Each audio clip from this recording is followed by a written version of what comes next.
People ask me how I got into this. I'm going to give my origin story. I'm a holistic nutritionist, a clinical hypnotist, a mental health wellness coach. Way back when my kids were younger, they were in elementary school, I started having digestive issues. I'd be fine during the day, and then I'd have a really good night, have a normal dinner, I'd go to bed, and then I would wake up at like 1 or 2 o'clock in the morning with I would get this like wave of panic and nausea, and it would overcome me, and I would be nauseous and throwing up and lying in the bathroom floor waiting to be rescued by my husband. And that would go on for a few hours at night. The next day I'd wake up and I wouldn't be nauseous anymore, but it definitely took me about 3 or 4 days to start feeling like myself again. This went on for like 10 years. I was a stay-at-home mom by choice. I was very lucky to be doing that. They had a good day, I had a good day. If they had a bad day, I had a bad day. Sort of didn't have that much that I felt like I was contributing myself. So that and the illness and just things were off. I started getting grumpy. I really wasn't myself. I had a conversation one day with my mom. She's like, Steph, I think you need to either get a job or go back to school. My kids were in full-time elementary school at that point. I didn't need to be home all day. She had seen, as mothers do, that my spark had actually really gone off. So I found holistic nutrition school. Actually, I didn't even know what that was. I didn't know the difference between nutrition school and being a dietitian. I signed up and oh my goodness, I was so scared to start. Sort of the narrative in the family at that point was that I was like really school smart when I was younger. So I was scared that going back to school would maybe reveal that I wasn't quite as smart as I thought I was. Didn't know how it was going to affect my marriage. I didn't know how it would affect my job as a mom. It was actually the craziest, most amazing experience. Going back to school for me, it just like turned my light back on, led me into learning about food.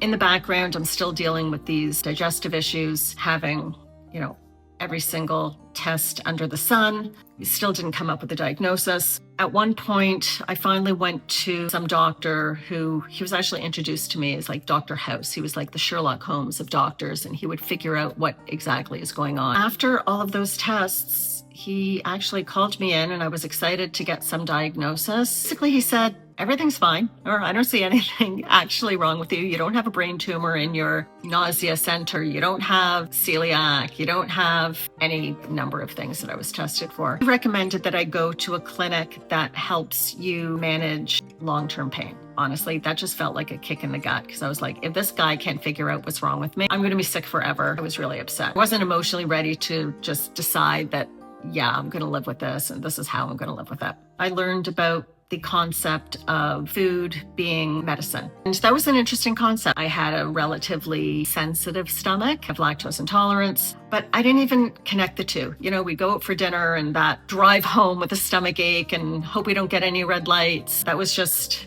I don't know, I didn't pay attention to it. Nutrition school, I was learning food has a lot of benefits. It gives you energy. It actually literally breaks down as energy. Calorie is just a unit of energy. I didn't really connect the two. I think most of us think that a calorie is something that makes you fat or not fat, skinny or whatever. It's actually just a unit of energy, which if you think about it that way, it sort of changes your perspective a bit. While I was starting to learn about different foods and their effects on your energy and your sleep, mood, I started paying attention to what I was eating, how it fed my body, what would give me energy and what would slow me down. I started having fewer attacks and I started to see a bit of a pattern. One of the things that causes my attacks is when I eat too much sugar. Figured out if I have like 3 bites of a dessert, I'm okay. If I have a whole plate of the dessert,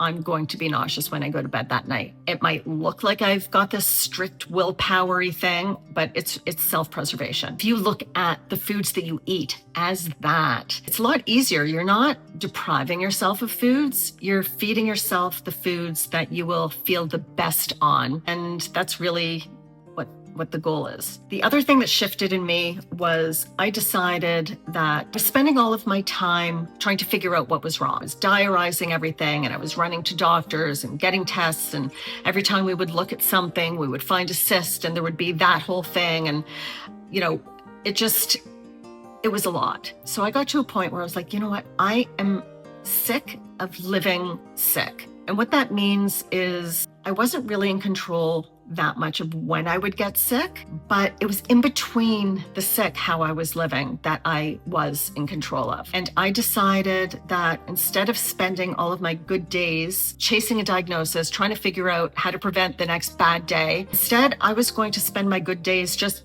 feeling good. I would exercise, I would be at school, I would socialize. Quality of life overall improved so dramatically. I then thought back to what that doctor said, how to deal with long-term pain. And I was like, oh, okay, that actually makes some sense. You have to really accept where you're at, which isn't the same thing as being happy about it. You know where you're at right now. You're not fighting it so much. You're relieving some of the suffering. Sometimes you can have pain with no suffering. If you remove the suffering from the pain, you're improving your overall quality of life. That's the goal.